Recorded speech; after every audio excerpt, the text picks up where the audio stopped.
లేదమ్మా, లేదు, ఇది అబద్ధమని చెప్పమ్మా, చెప్పు. అమ్మా, నువ్వు అబద్ధం చెప్తున్నావు కదూ?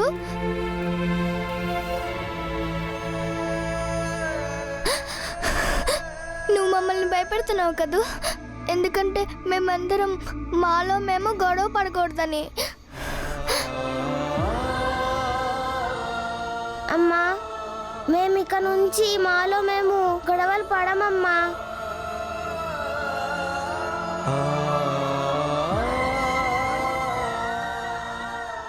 మీరందరూ చాలా ధైర్యస్తులు, బుద్ధిమంతులు. నా పిల్లలందరూ ధైర్యం గల పిల్లలు. ధైర్యం గల పిల్లలు ఎలా ఏడవకూడదు. అయితే చెప్పు నాన్న, అమ్మ చెప్పిందంత అబద్ధం అని చెప్పు.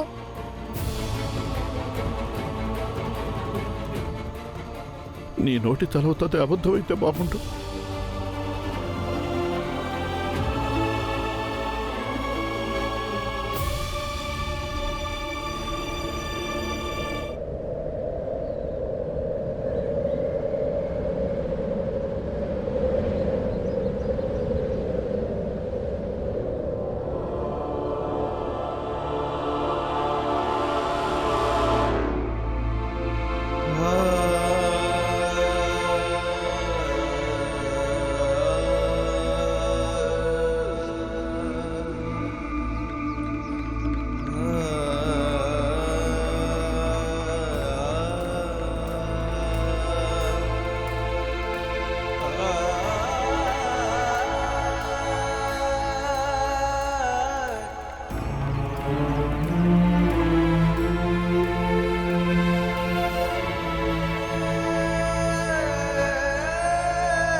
ఎలా చెప్పండిరా నేను మీ అందరికీ? ఇప్పుడు కేవలం 2-3 రోజులే బతుకుతాను నేను. అలా జరగడానికి వీల్లేదు.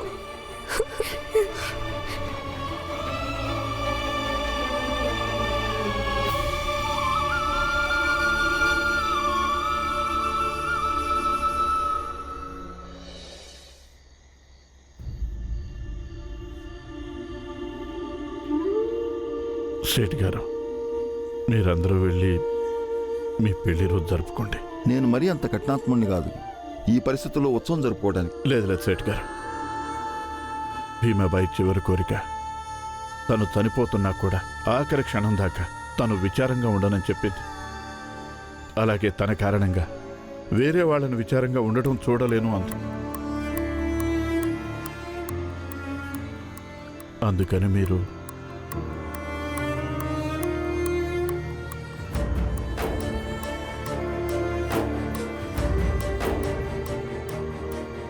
ఇంటికి వెళ్దామా?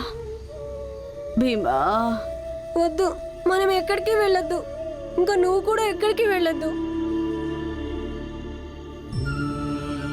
భీంబాబు, నువ్వు బుద్ధిమంతుడివి. నేనేమి బుద్ధిమంతుని కాదు. నాకు అమ్మ ఉంటే చాలు. అమ్మే కావాలి. భీంబాబు, పద ఇంటికి వెళ్దాం. వద్దు, నేను అమ్మకి ఏమీ అవనివ్వను. భీమా, భీమ్, భీమ్, వాడిని ఆపండి. వాడిని తిరిగి ఇక్కడికి తీసుకురండి.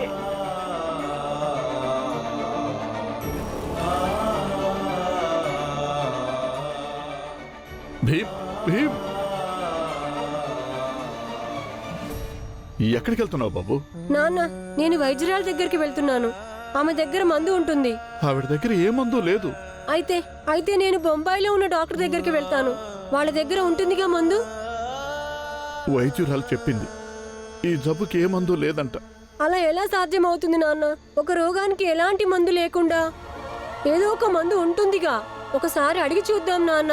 రా నాన్న. భీంబాబు, రేపు ఉదయం నేను వెళ్తాను.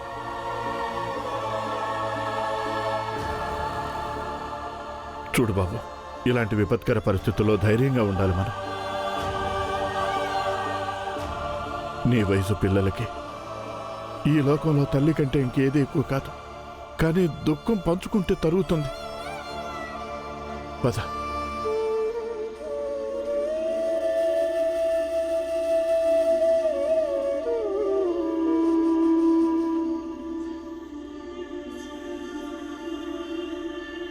వచ్చేసారా అప్పుడే? ఏమైంది? ఏమైంది? అందరూ ఏడుస్తున్నారు ఎందుకు? భీమాబాయ్, ఏంటి?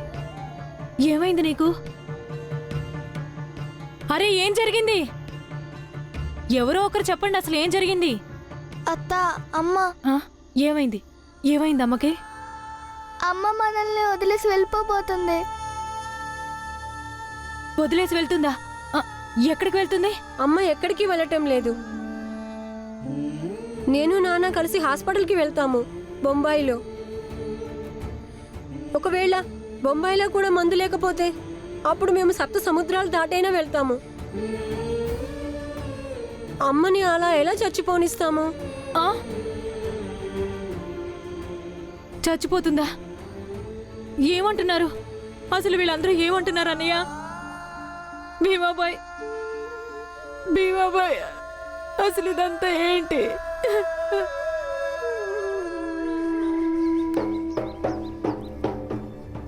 వినండి, వినండి, వినండి.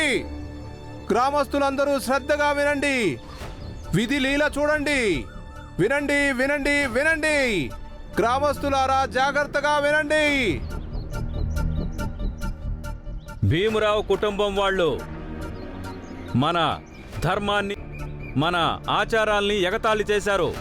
అందుకే భగవంతుడు దండన రూపంలో ఆ భీమాబాయికి మాయదారి రోగం ఇచ్చాడు. దానితో ఆమె చావు నిశ్చయమైపోయింది. ఇది మన అందరి విజయం. ఇప్పుడు ఈ విజయోత్సవాన్ని మన గ్రామస్తులు అందరం కలిసి జరుపుకుందాం. ఏమంటారు? డబ్బు కొట్టు. పదండి సిద్ధాంత్ గారు. వినండి, వినండి, వినండి. గ్రామస్తులారా అందరూ శ్రద్ధగా వినండి. చాలు, అందరూ ఇలా ఏడుస్తూ కూర్చుంటే రేపు చచ్చిపోయేదానికి కాస్త ఇవాళే చచ్చిపోతాను. భీమరావు, భీమరావు, ఈరోజు నీకు పరీక్ష ఉందిగా? నువ్వు ఇంకా తయారవ్వలేదేంటి?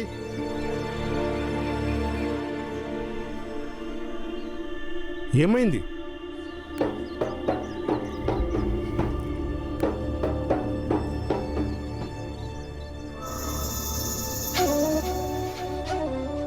అంబేద్కర్ మాస్టారు, చదువు గిదువు పరీక్ష గిరీక్ష తర్వాత చూసుకోవచ్చులే.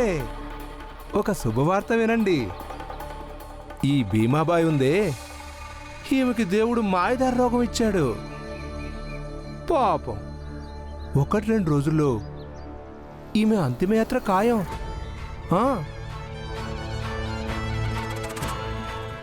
గురువుగారు, మా ధర్మం, మా ఆచారాల్లో అన్నింటిలోనూ వేలు పెట్టినందుకు భగవంతుడు వీళ్ళకి శిక్ష వేశాడు, తెలుసా? ఏం పిచ్చి మాటలు మాట్లాడుతున్నారు మీరందరూ? ఇదిగో మాస్టారు, ఈ శోక వాతావరణం చూస్తుంటే మీకేం అర్థం అవట్లేదా? నేను అర్థం చేస్తాను మాస్టారు. చదువు పేరు వినగానే ఆనందంలో ఎగిరి ఎగిరి గంతులేసే ఈ భీమరావు పాపం చూడండి ఎలా విచారంగా కూర్చున్నాడు. వెళ్ళండి, వెళ్ళండి. వీడిప్పుడు పరీక్షలు రాసే స్థితిలో లేడు. వీళ్ళమ్మ చచ్చిపోవడం చూస్తాడు వీడు. సేట్ గారు, మీకు ఏం తెలుసు నా కొడుకు ఏ లక్ష్యంతో పెరుగుతున్నాడు? భీంబాబు, నువ్వు పరీక్ష రాయడానికి వెళ్తున్నా. నేను ఇప్పుడు పరీక్ష రాయడానికి వెళ్ళను నాన్న. ఏ రామ్జీ, ఇప్పుడు నీకు కూడా తెలిసిందిగా నీ కొడుకు ఏ లక్ష్యంతో పెరుగుతున్నాడు.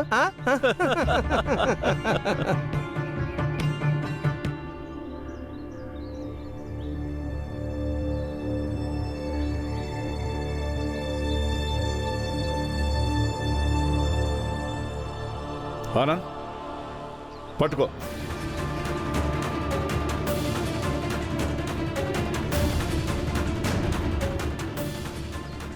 భీమ్, నువ్వు పరీక్షలు రాసినా రాయకపోయినా మీ అమ్మ జీవితంలో ఒక్క క్షణం కాలం కూడా ఆగదు. కాబట్టి ఈరోజు నువ్వే నిర్ణయించుకోవాలి. బాధల్ని దుఃఖాన్ని దిగమింగుకుని నువ్వు పరీక్ష రాస్తావో రాయవో.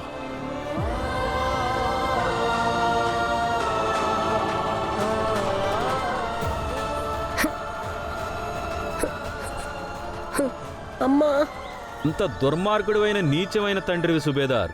ఒక పక్క తల్లి చస్తుంది, అయినా నువ్వు వీడిని పరీక్ష రాయడానికి పంపిస్తున్నావా? బాగుంది. ఒకవేళ ఈరోజు భీమా పరీక్ష రాయడానికి వెళ్ళకపోతే ఇక వీడి మనసులో ఈ విషయం జీవితాంతం నాటుకుపోతుంది. ఈ పరీక్షకి వీడి తల్లి చావు అడ్డొచ్చిందని.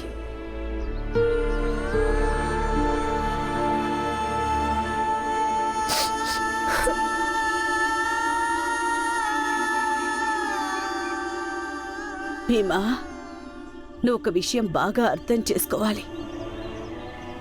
ఎన్నిక అనేది ఎప్పుడూ దారులే పరిమితం, కర్తవ్యాలకి కాదు. చదువుకోవడం నీ కర్తవ్యం, దారి కాదు. భీమా, నేను నీకెప్పుడూ చెప్పలేదు కదా, కానీ నేను చిన్నగా ఉన్నప్పటి నుంచి నాకు చదువుకోవడం చాలా ఇష్టం. కానీ ఒకటేమో ఆడపిల్లని, దానికి తోడు ఆ కాలంలో ఎవరూ చదివించలేదు. అందుకని నా పిల్లలు చదువుకుంటుంటే నేను చదువుకున్నట్టే అనిపిస్తూ ఉంటుంది. సంచి తగిలించుకొని చేతులు అన్నం డబ్బా పట్టుకొని స్కూల్కి వెళ్తుంటే అప్పుడు నాకు అనిపిస్తుంది నేనే పుస్తకాలు పట్టుకొని అన్నం డబ్బా పట్టుకొని స్కూల్కి వెళ్తున్నట్టుగా. నువ్వు ప్రథమ శ్రేణిలో ఉత్తీర్ణుడవైతే నేను ప్రథమ శ్రేణిలో ఉత్తీర్ణురాలనైనట్టు అనుకుంటాను. అందుకని మీ అమ్మ నీ చదువుకి ఆటంకం కాకూడదు, ఉత్తేజం అవ్వాలి. అందుకని నువ్వు వెళ్ళు.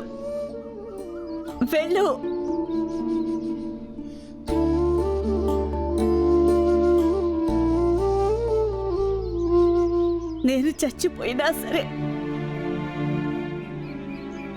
నా ఆత్మ నీ చుట్టూనే తిరుగుతూ ఉంటుంది, ఒక విద్యార్థిలాగా.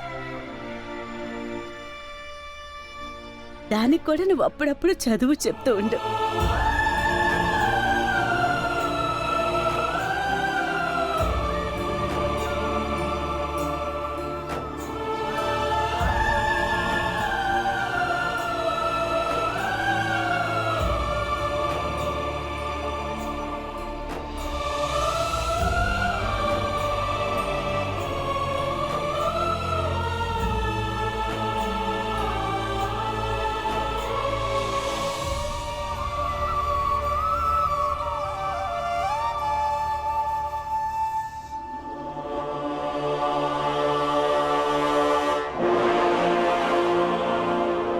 మాత నుదుటిపై కొత్త రాతవి, శక్తిదాతవి, రాజాంగ కర్తవి.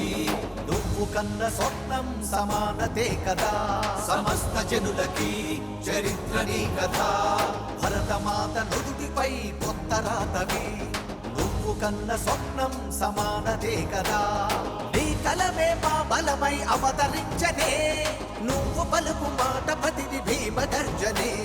నాయకుడేలే భీమ్రావ్, మహానాయకుడేలే భీమ్రావ్. నాయకుడేలే భీమ్రావ్, మహానాయకుడేలే భీమ్రావ్. ఇప్పుడు మీ అందరికీ చాలా బాగా తెలిసి ఉంటుంది భీమ్రావ్ ఏ లక్ష్యంతో పెరుగుతున్నాడో అని. ఒకవేళ భీమ్రావ్ లక్ష్మి అందరికీ కనుక ఉంటే అప్పుడు భవిష్యత్ తరాలు ఎంతో ఆదర్శంగా, సమాజం ఎంతో శక్తివంతంగా ఉంటుంది.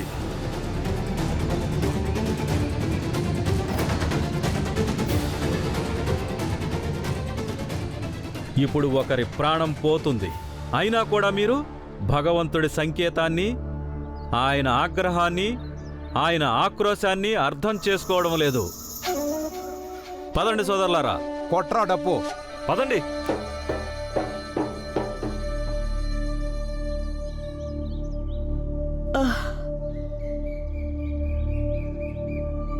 భీమాబాయ్, ఆ, నేను బొంబాయి వెళ్తున్నాను. ఒకసారి డాక్టర్ గారిని కలిసి వస్తాను. ఏం ఉపయోగం ఉండదు. తగ్గేదైతే మొదటిసారి మనం బొంబాయి వెళ్ళి మందులు తెచ్చుకుని వాడినప్పుడే తగ్గిపోయేది కదా నాకు. భీమాబాయ్, పోనీ నా తృప్తి కోసమైనా వెళ్ళనివ్వు. రేపు ఇలా అనిపించకూడదు నాకు, నేను ప్రయత్నం చెయ్యలేదని. రాత్రికల్లా తిరిగి వచ్చేస్తాను.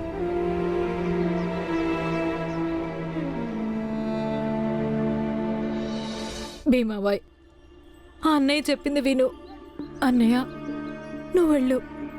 అవును రాబ్జీ, పద, నేను నీకు స్టేషన్ దాకా తోడొస్తాను. సరే, తొందరగా వచ్చేయండి.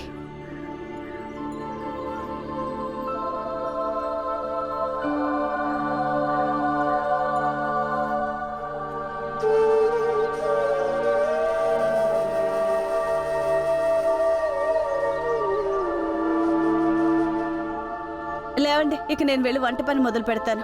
అమ్మా, మాకు ఆకలిగా లేదు. మాకు ఇప్పుడు ఏమీ తినాలనిపించట్లేదు. అవునమ్మా, మాకేమీ తినాలని లేదు. నువ్వు కేవలం మా దగ్గర కూర్చో చాలు.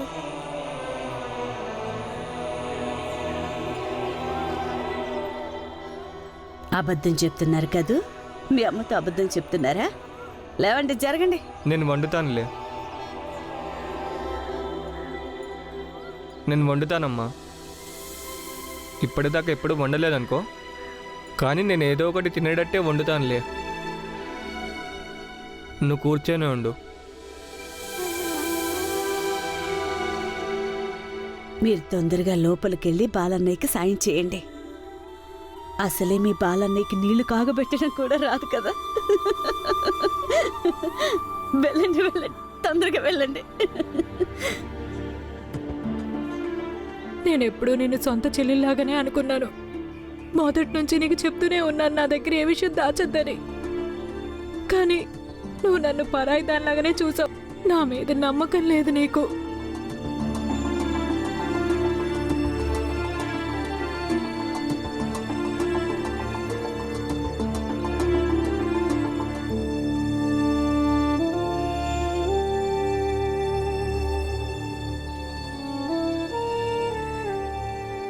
వదినా, నేనెప్పుడు కూడా ఇదే కోరుకున్నాను. నా కుటుంబంలో వాళ్ళు సంతోషంగా ఉండాలని. ఒకవేళ ఈ కుటుంబానికి ఏదైనా కష్టం అంటూ వస్తే గనుక ముందు నాకే రావాలని. ఎందుకంటే నాకు ముందు వెనుక ఎవరూ లేరు, పరువు బాధ్యతలు లేవు. నేను చేస్తే ఏడ్చేవాళ్ళు ఎవరూ లేరు.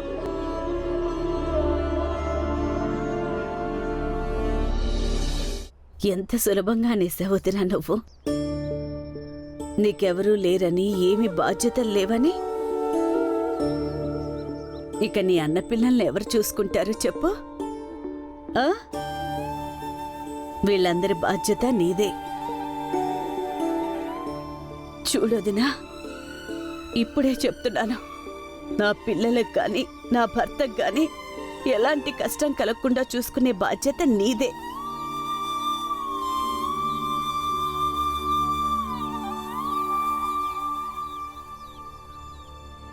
నీకొక మాట చెప్పాలనుకుంటున్నాను.